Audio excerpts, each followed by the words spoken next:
Yeah, well, let's snooze on the stream no longer and jump into game one of this set between Markus and Donald. You set it up for me, Lee. I couldn't not, let's be honest. We've got out on, I believe it's on Markus' side of the field, indeed, with that Regirock and Kartana coming out in formidable physical force. And Donald's side, we've got the Urshifu and the Zapdos. Delighted to see the Zapdos here on action, but I do fear for a little bit when it is facing down against a Regirock. It doesn't want to take any of those rock-type attacks at all. Urshifu, of course, is still able to apply a lot of damage physically here. It is the Rapid Strike variant. So it's going to be able to deal out those water type attacks that Regirock is not going to want to take. But again, has to worry about the Kartana on the opposing side of the field. Lots of triangles going on here, Lee. Lots and lots of triangles, Lou. Like, you know, one of the things that Zapdos has access to normally is Heat Wave as well, which really pressures that Kartana. But do you want to keep the Zapdos in front on the field in front of that Regirock? You know, that's the thing. So there's lots of kind of counterplay here going on, and it's about maybe utilizing. It depends what the items are on the Pokemon as well. You know, the Urshifu here going to be a really good utility against that Regirock and kind of slowing that down if you are Donald. So you know, that might be an option to go down that route, but you've got to be so careful with your Zapdos if you are leaving it on the field in front of that Regirock. Well, Markus making the adjustment straight away in turn one, gets Kartana off the field, maybe fearing that Heat Wave on the opposing Zapdos, and gets the Grimmsnarl here to start getting up to a few tricks. But Donald deciding to go straight on the offensive and Dynamaxing up the Zapdos. I absolutely adore to see this, and I wonder which moves he has locked into, because he's got a couple of options here, and it is risky. Facing down against a Regirock that is now Dynamaxing as well. Not something that the Zapdos wants to see at all, but it's going to be interesting to see whether the Urshifu can potentially provide the benefit of pressuring that Regirock enough to keep the Zapdos safe.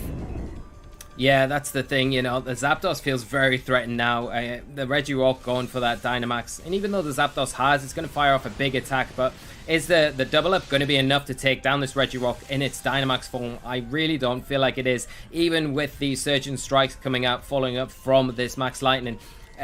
The Regirock has one of the biggest attack stats in the entire game, so we're actually going to just say close combat, so easily again able to take that, and there's always a risk hitting into it with a super effective attack. There we go, there it is, Lou, the weakness policy, boosting those attack stats, and really going to be maybe a turn where the Regirock is going to be able to take down that Zapdos in one hit, and what a return that would be for Markus, and maybe a little bit of a bad start here for Donald. I'm so sad for that Zapdos, but that is definitely what you want to see if you're Markus. Your weakness policy getting activated before your Pokemon has had its chance to attack. Being able to deal a massive amount of damage with that Max Rockfall going down into the Zapdos removes Donald's Dynamax Pokemon from play instantaneously, and also gets to set up the residual damage from the Sandstorm as well. Of course, Grimmsnarl's now here as well. It can start getting up to a few tricks, and I think Donald's thinking along the same wavelength, brings in his Grimmsnarl as well, but it certainly puts Donald's at the disadvantage now, where he's lost his Dynamax. Although Regirock is at low HP, it's still going to be a formidable threat unless you target it down and remove it.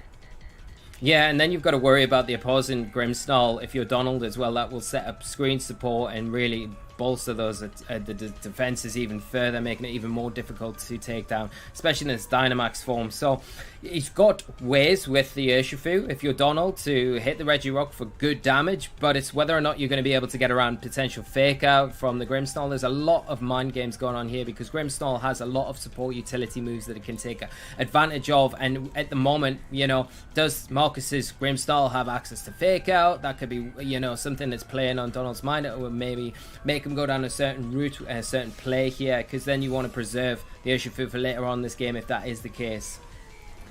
Well, Markus going straight for the max guard there on the Regirock, and Scary Face actually coming out from his Grimmsnarl as well. Going to be lowering the stats there on the Urshifu, as the Grimmsnarl on Donald's side able to go for that reflect, so just protecting itself from taking any of those physical type moves from the Regirock just a little bit. You know, the weakness policy boost is certainly going to be hard to counter against. Yeah, and the thing now is, if the Regirock can get an attack off onto either target, the Urshifu or the Grimmsnarl, you know that the potential sash on an Urshifu has been broken. It's probably going to go down by these boosted attacks. It does resist the rock type attacks, but that's not the only thing that the Regirock has access to, you know, and the Grimmsnarl is pretty useless other than just providing that support here for Donald at the moment. Exactly, going for a detect there on Donald's Urshifu. For another Scary Face, really trying to reduce the speed of this Urshifu dramatically to preserve Regirock. You know, it doesn't want to take another close combat there. Going to be able to go for the max Rockfall, targeting down into the the Grimmsnarl there on Donald's side, but it's not enough to pick up the KO. The Reflect really coming in there well for Donald, just being able to preserve the Grimmsnarl a little bit longer. Urshifu, however, is going to be sitting a little bit precarious here. Yeah, and these scary face drops that the Urshifu on Donald's side of the field are really getting inflicted onto it from this Prankster on the Prankster Grimmsnarl on Marcus's side of the field are very strong and kind of make you forced into a certain play if you are Donald, going for either the switch out to preserve it for later or an Aqua Jet like we're seeing now, because otherwise you know that you're going to go down. But we do see it pick up the knockout, surprisingly. Yeah, Urshifu able to bypass all of the speed drops by going for that priority Aqua Jet, picks up the KO. But in retaliation, the Grimmsnarl on Marcus' side going to be able to pick up the KO on the Grimmsnarl on Donald's side here. And again, I think this is the interesting thing with the Urshifu, as it is that Rapid Strike variant. It doesn't have the Dark typing. It's favoring Water and Fighting instead. Those Prankster type moves wouldn't affect a Dark type Urshifu. So just, quite fortunate there for Marcus to be able to have the Urshifu of his choice opposite, going for those scary faces. Porygon 2, however, going to join the field for Donald. Pokemon that doesn't mind taking a scary face or two. It doesn't mind a slow environment if it wants to set up that Trick Room potentially. We'll get the special attack boost as well that Porygon 2s love to favor. Yeah, and a really nice Pokemon here for Donald. He's taken those speed drops, but he's got a way to kind of utilize those and take those and make them his advantage by protecting the Urshifu now, setting the Trick Room up. And I don't think that the Kartana is going to be able to take down this Porygon at 2 in one shot. It's such a defensively built Pokemon. It's very, very capable of sticking around on the field. But not seeing a detect there from the Urshifu. It is just going to go down for Donald. Yeah, and no taunt coming out from that Grimmsnarl, so Porygon 2 really in a safe position to go for this Trick Room and get the speed nice and slow up on Donald's side of the field. But there's certainly going to be a couple of challenges ahead for this Porygon 2. I mean, Donald's deciding not to protect up the Urshifu, maybe thinking it was too obvious, wants to try and pick up a cheeky KO against that Kartana, while the Porygon 2 is able to set up the Trick Room. But now Kartana with that Beast Boost as well, going to be able to deal a lot of damage to Porygon 2. Yeah, and that's the thing. It probably has access to Sacred Sword, so we'll be hitting it super effective. And we don't know the item yet on Marcus's Kartana, so if it is the Assault Vest, it's going to be able to take these attacks pretty well.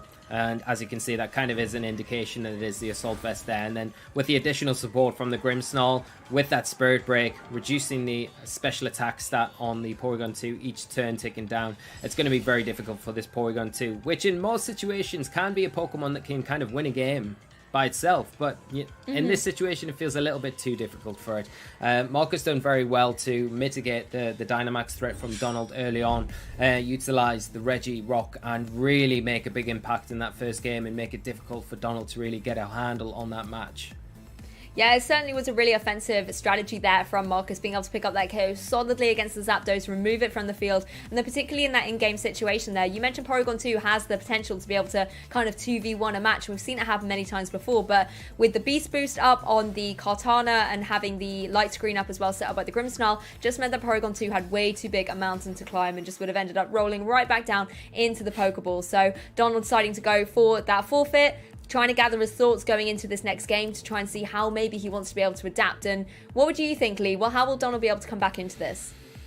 I think he maybe needs to adjust and think, I probably want to play Zapdos, but I probably want to play it in the back. I don't want to lead it out front, because you lead it out front and you see that Regirock again, it puts you in really two possible very awkward situations where you've either got to switch it out, have something come in and take damage for free, which you never want to do, or you leave it on the field like we saw game 1 and then just lose it for free again. So it makes sense to, if you are going to bring it, which I think you probably need to if you're Donald. I think it handles the Kartana very well, Heat Waves and speed control if you do Dynamax it. It's got a lot of utility to it, as well as the big powerful damage that we know it can do. But I think you need to protect it better. That's the be-all and end-all. And I think you need to utilize some of the other Pokemon you've got access to deal with that Regirock. Stall it out a little bit. Utilize the Grimmsnarl a bit better with your screens. Get that support up. And just stall out those Dynamax turns. And don't activate the weakness policy that you now are aware of. Yeah. That would be a good starting point, I think, Yeah, don't activate the weakness policy. Top tips from Lee going into this game 2. So let's not hang around and jump straight into game 2 and see exactly how, if you are Donald, you are going to avoid the weakness policy going into this game. It's going to be a Grimmsnarl and Rotom lead coming out there from Markus. Donald going to be bringing the Zapdos and the Grimmsnarl out to the action, and this is certainly an environment Zapdos is going to be happier being in. Doesn't see a Regirock on the opposing side of the field, but Rotom is again a Pokemon that can provide a lot of difficulty. If it wants to go for something like a Nasty Plot, it's going to be in a position to do so with no sort of taunt coming out from the Grimmsnarl on Donald's side. It knows that it's going to be free to start boosting itself up, and then that could be a really key Dynamax Pokemon for Markus. Yeah, I think the Nasty Plot here is the biggest threat straight away. Now, does Donald have taunt? It doesn't look like he does, because he's just switching that Grimmsnarl straight out here. The Zapdos not in the greatest position as well against that Rotom. So again, Markus leading very well into this game and covering maybe some of the other threats that could come out. But fair credit to Donald, he's sticking with this Zapdos, and he wants to utilize it up top. He's not worried about the Regirock in this game, and it's paying off for him. It's not on the field, but he does have another threat in that Rotom Heat to worry about. Can he get some airstream control here against this Grimmsnarl? That'll be the big thing, and if you can maybe get it close to a knockout and pick that up the next turn, that's going to put you in good stead. Well, Zapdos going to go for the max airstream, targeting down into that Grimmsnarl. Going to do about 50% damage. The light screen really helping out here on Markus' side of the field. Zapdos and the Urshifu will be able to get the boost though. However, in terms of the speed, Zapdos can take a little bit of recoil from the Life Orb, as well as Rotom was able to go for the Nasty Plot. So Markus taking turn 1 to really think about the setup going into these next couple of turns. Nasty Plot boosted Rotom, and then you've also got the light screen by the Grimmsnarl. Yeah, and now, you've got your Urshifu on the field. It's in a nice position. It can start doing good offensive damage to this Rotom, but you would think Markus is probably going to go for a Reflect and probably Dynamax the Rotom. Now it has those Nasty Pop boosts, and one Max Lightning into the Urshifu could be enough to take it down. There's no screen support here from Donald's side of the field, so the Zapdos as well is going to struggle very much to deal with the Rotom Heat and get any notable damage onto it. So you're really going to have to utilize the Urshifu if you are Donald. I think that's the big key here for you to maybe preserve it even for later. Get your Grimmsnarl back on the field. Maybe try and get screen support up, and then keep that Urshifu for when that Rotom isn't Dynamaxed anymore. Well, Markus is going to be going for the Dynamax in this game, hitting in turn 2 this time. No longer Regirock. Instead, it's going to be that Rotom. Quite wise, obviously, getting that Nasty Plot boost up. And this is where you can start dealing some really big damage. Going for those Max Lightnings, Max Flares as well. When you're boosted up so much, it's going to be a lot of damage. And Urshifu has to watch out for those Max Lightnings. Scary Face coming out, going into the Zapdos, going to lower its speed by 2 stages, making it now at -1, thanks to the Airstream boost I had previously. Surging Strike's going to come out, going into that Rotom. We've got the first critical hit, followed up by the second, and we know, of course, there will be a third, but it's not going to be enough to pick up a KO, taking it down to just below 50% damage. Going to need another Surging Strikes to be able to pick up a KO against Rotom if the Urshifu is able to survive out the next turn. Max Flare coming out though, targeting down into the Zapdos is not enough to pick up a KO, but I do really like this play by Markus. Setting up the Sun as well is going to stop the damage from those water type moves from being as effective in the next turn. Zapdos is going to bring the speed back up to neutral by going for a Max Airstream into the Grimmsnarl, picking up the KO, putting itself back at a neutral speed stat, but that Urshifu is now at +2. Yeah, and that's the worry, The Urshifu now does threaten the Rotom, but nice play here from Markus to do everything in his power to kind of decrease the offensive pressure of that Urshifu by getting the Sun up, and that will probably allow it to survive the next round of Surging Strikes if that's what we see. It'll be interesting to see what Markus brings onto the field next to partner this Rotom, because you're going to need something that really can outspeed the Zapdos. If you've got something in the back to come in and just get a bit of damage onto it, that's all you're going to need, and that threat's gone. And then Rotom with the Sun up, like you say, Lou, that support network that it's got through that Sun is going to be able to deal with the Urshifu this next time around, and the Urshifu's not half as effective under the Sun conditions as it has been, without it there. So Zapdos in a precarious position, but maybe you want to protect it if you got it, maybe preserve it, try and get a close combat onto the Kartana, but the Kartana coming out here is not the Pokemon that you really want to see, although the Urshifu, like you say, is going to be faster than it and will have the option to potentially go for close combat into it, but is it going to be enough to pick up the knockout? And if you do that, you're kind of ignoring the Rotom at the same time. Exactly, and if you're Cortana, you have to worry about a potential Fire-type move coming out from that Zapdos as well, particularly in the sun. I mean, Cortana can't survive Fire-type moves at the best of times, but in the sunshine, it's certainly going to be a really formidable force for that Cortana. Rotom, however, of course, is going to have to watch out for the Surging Strikes from the Urshifu. Looking at the damage the first batch did, I don't think it's going to be able to pick up the KO, but we will find out. Going for the Surging Strikes, number 1 has connected, but looking at that damage, I think it is just going to fall short by possibly a few HP. It's very, very tense watching this HP bar go down, but Rotom is able to hang on and will be around to fire off a move going into this next turn. Cortana able to go for that Leaf Blade, however, straight into Urshifu, takes it down to the Focus Sash. So Urshifu again still able to hang on, can go for a Surging Strike in that next turn. We've already confirmed it is the fastest Pokemon on the field. Zapdos going for that Max Flare into the Cortana in retaliation and takes it down and off the field almost as quickly as it joined.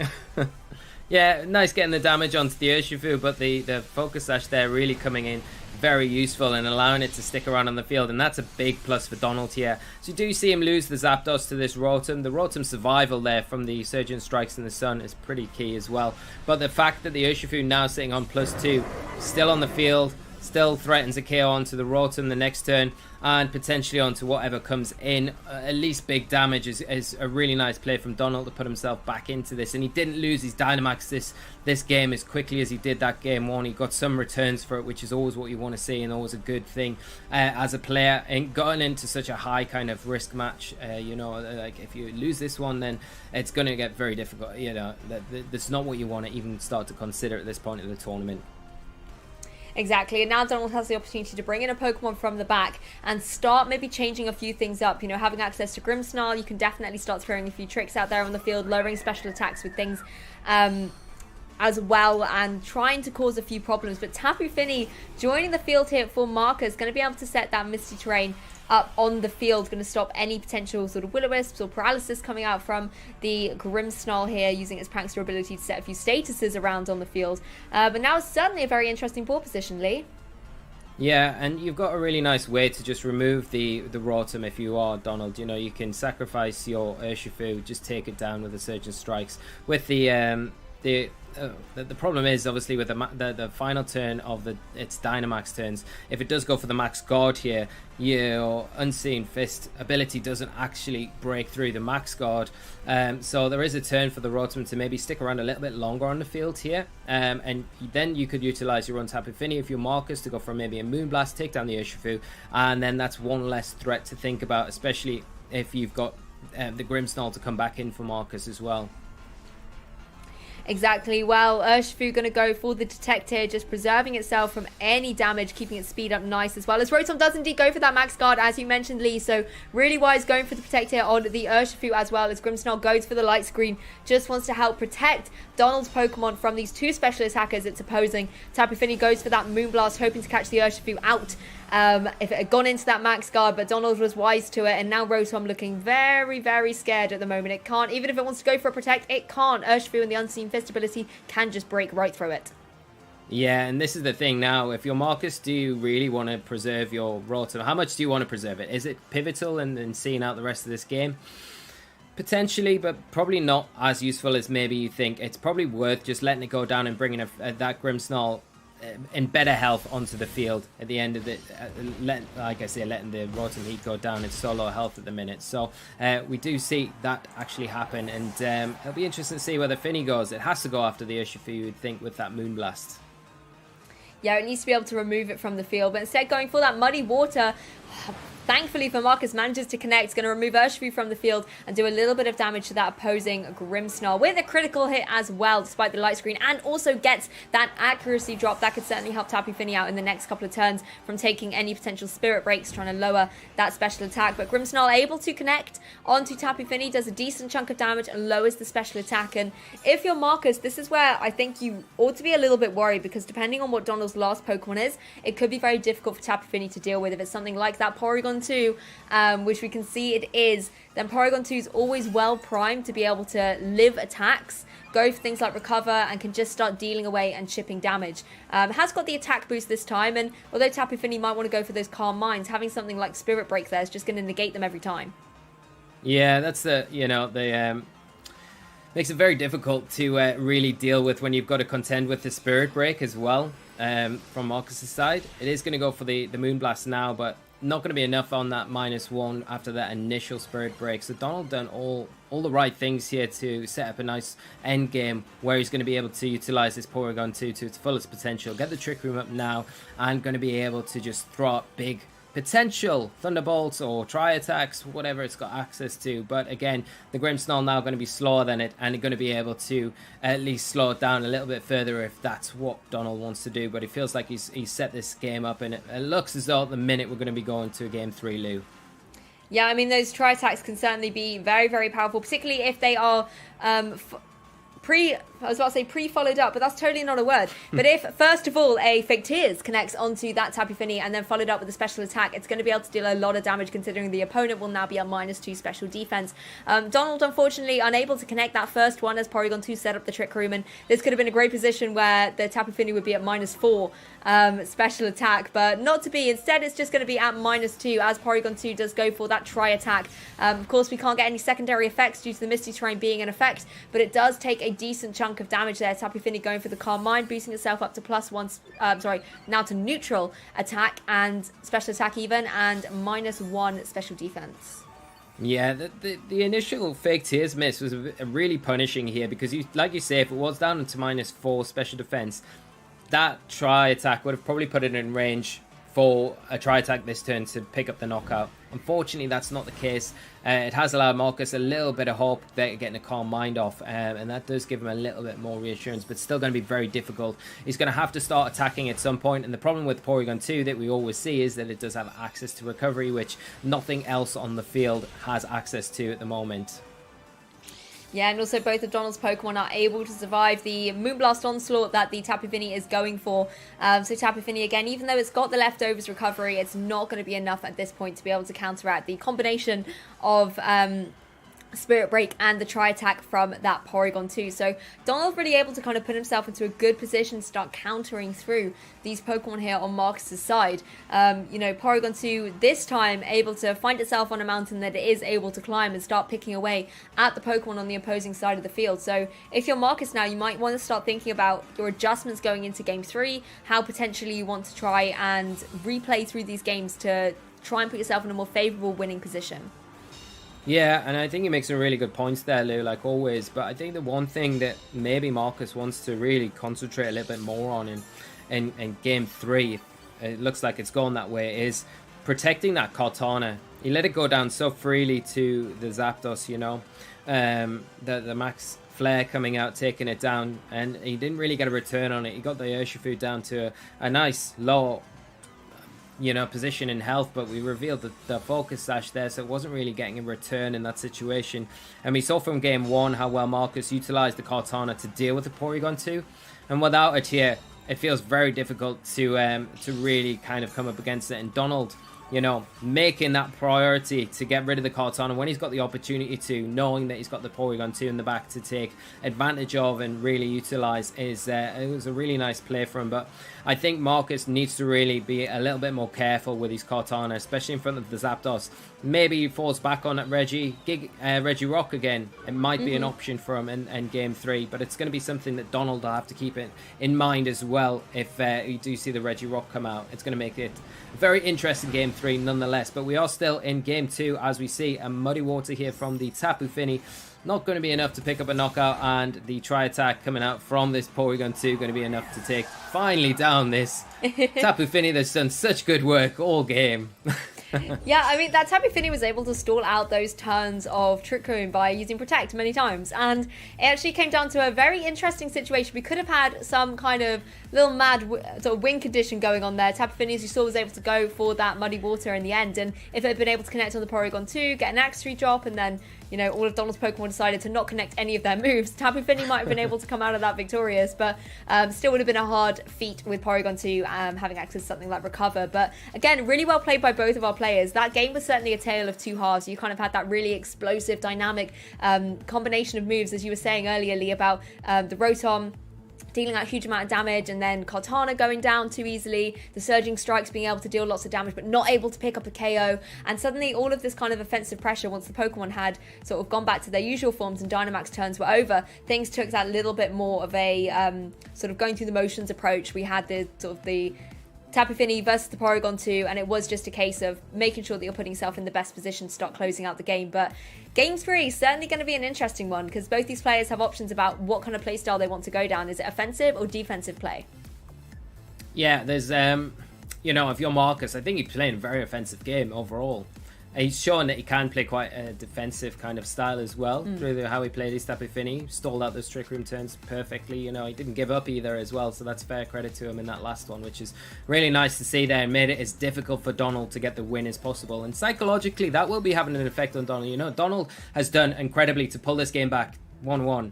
But at the same time, if you are Donald, I know you're going to be sitting there thinking, man, I got the win, but that was difficult. Let's have a reevaluate. Let's see if I can where can I make this a little easier, because that's the key. I think, like I mentioned before, that he handled the Kartana perfectly, and I think it's about picking the moment, knowing that the Kartana isn't sashed either, that's likely Assault Vest.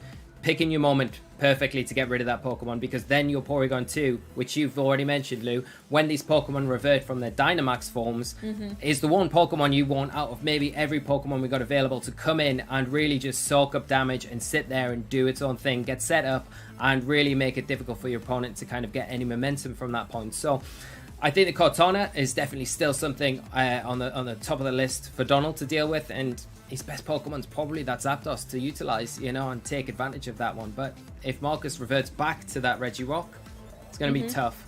And even the Rotom as well, if that comes out, it's not something that the Zapdos can really, you know, hit for very super effective damage. And if the sun goes up again, it's like the Surging Strikes. I think that's the key for you, Markus, to get more out of your Rotom Heat. Get the sun up as soon as possible. So you're not taking those attacks, and maybe try and mitigate the speed boosts as well from the Urshifu. You've got Scary Face that we've already seen, so he has options to kind of mitigate those speeds up. So yeah, I feel like it's going to be very, very fast paced and maybe quite offensive going into this first one. But again, I think it's going to be a lot like our previous game, where it's going to come down to one or two really big turns from our players going into this next one. Well, speaking of fast pace, let's get into Game 3 nice and quickly so we can see who is going to become the victor out of Donald and Markus in this set. It's going to be the Rotom and the Grimmsnarl leading out for Markus. So, again, another change, but Zapdos and Grimmsnarl coming out here for Donald, sticking with that Zapdos once again. And it has been the Pokemon that Donald has liked to Dynamax very, very early on, trying to make sure that the offensive pressure is on the field right from the very beginning of each game. And I wonder if that is the same strategy he wants to go for in this Game 3. Yeah, you would imagine so, and I think with the when you've got the Rotom Heat on the field, there's not really a threat not to go for that Nasty Plot. You know, I think the Nasty Plot just makes a lot of sense here, and we saw how much work it put in Game 1, so it puts a lot of pressure on Donald and makes him reposition as well. So, I think, you know, that's what I would go for if I was Markus. Get my screen support up, light screen right now, if you've got access to it, and then if you're Donald, I'd still hold off with the Zapdos. I think I'd wait, I'd try and stall out these potential Rotom turns if it goes for the Dynamax. You've got to think though, if it's taking a turn here to Nasty Plot, you've got a turn where it's not going to be Dynamax, then you can maybe get some big damage onto it. So that is the other option here if you're Donald. Try and get some big damage onto it early on, mitigate those attack boosts with something like Spirit Break, and then that might be enough to slow Markus and his Rotom down for the next few turns. Well, third time in the set, we're going to see this Dynamax Zapdos coming out very, very early on in the game for Donald as well. Going to be able to apply a lot of pressure. Markus, however, going to go for a Dynamax of his own. We haven't seen any Nasty Plot coming out here from the Rotom Heat. And it's going to be, again, the Dynamax choice. I wondered if we were maybe going to shake things up a little bit here for Markus. But I feel like, actually, you know, Rotom is one of those Pokemon that can still apply a lot of pressure despite the Nasty Plot or not. And potentially Markus just wants to make sure that he has a Dynamax Pokemon a piece. Scary Face going to go down into that Zapdos, removing its speed spat by 2 stages here. And Rotom able to then fire off on Max Flare is going to be the faster, thanks to that Scary Face reducing it. Zapdos going to be able to take it really well, but critically, of course, setting up that Sun. That is going to help out those Max Flares going into the next turn. Yeah, and the other thing to mention of note from Donald's side of the field is, he has got the fake tears that he can take advantage of with that Grimmsnarl as well. He's actually been able to make a very good play here and remove the support network from Marcus's side of the field, mitigating at least one of those speed drops that the Zapdos has just took through that scary face. Yeah, exactly. And, the Spirit Break coming out here as well from the Grimmsnarl, going to start lowering the special attack of that Rotom. So Donald really putting himself into a good position. He's sort of boosting his defenses by lowering the offensive pressure of the opponent's Pokemon. But like you said there, having that kind of fake tears combination is going to be phenomenal if he's able to execute it. But there is a challenge that Donald has to face, and it is that Regirock. Here it is. It's come back onto the field to haunt this Zapdos from that game 1, but unfortunately it's not going to be able to Dynamax here. And that's probably a big kind of part of how well it was able to handle a Zapdos. Still going to be able to do a lot of good damage, but it is going to be it has to be concerned about fake tears and a big attack from the Zapdos at the same time. Well, no fake tears coming out. Instead, it's just going to be the Reflect Max Flare going to come out into the Zapdos. Even with the Sunshine, Zapdos is able to take that and go for a Max Lightning in retaliation into the Regirock. This time, it is not Dynamaxed. Wow. It is, not enough to pick up the KO though, Lee, was it?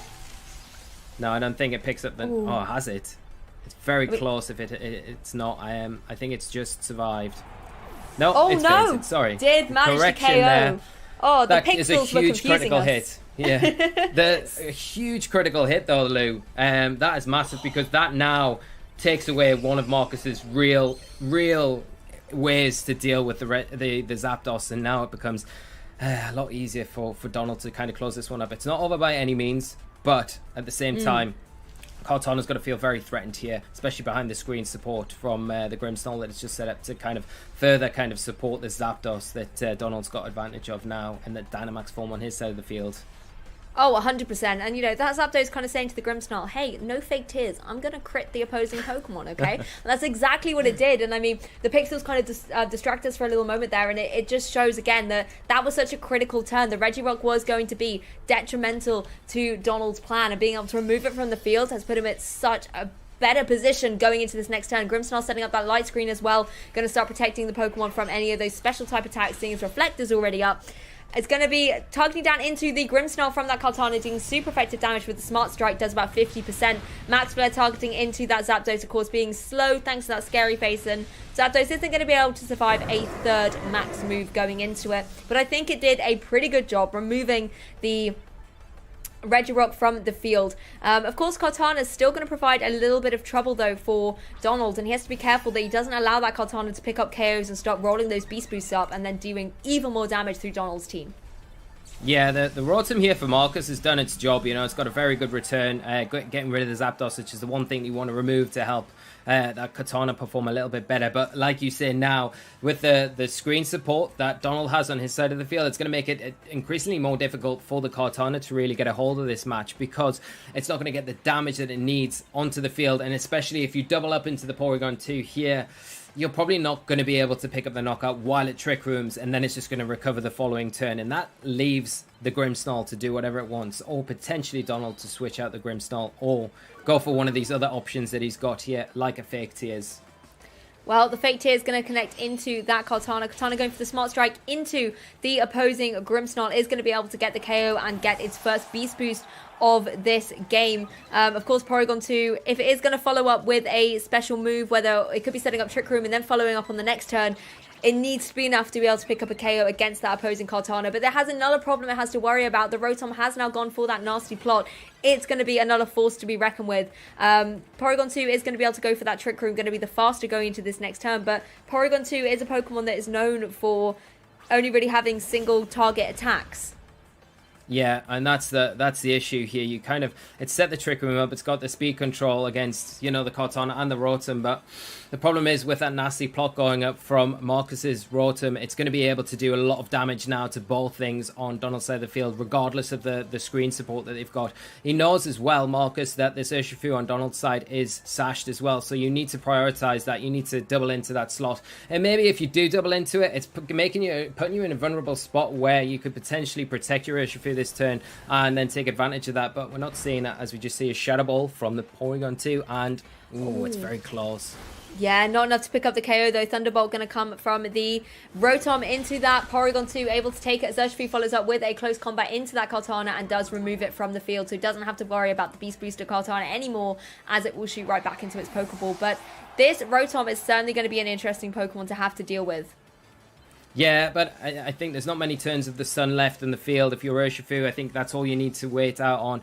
And with the Focus Sash still intact, you're going to get at least 2 turns. I mean, what you could do potentially is just reverse the Trick Room here if you're Donald. With the Porygon 2, you could attack as well with your Urshifu this turn, knowing that you've got the Focus Sash. It's a little risky. There's always a chance of a paralysis here. And then the next turn kind of clean up, knowing that you're going to outspeed the Rotom. So there's lots of options. It's very difficult for Markus to kind of come back from this point, especially with the Focus Sash. And that's the big key kind of item here that's making it very difficult for Markus to kind of get any kind of leverage here. Yeah, that's very true. You can see the Focus Sash activating as well on the Urshifu, and it does just give Donald that second chance, second opportunity to go for a round of Surging Strikes. You can see the first batch coming out here, going to connect down into that Rotom, and with the low HP, it only takes 1 critical hit from the Surging Strikes to knock the Rotom out and take Donald forward as the victor of this set. What an amazing set there, and what a comeback as well.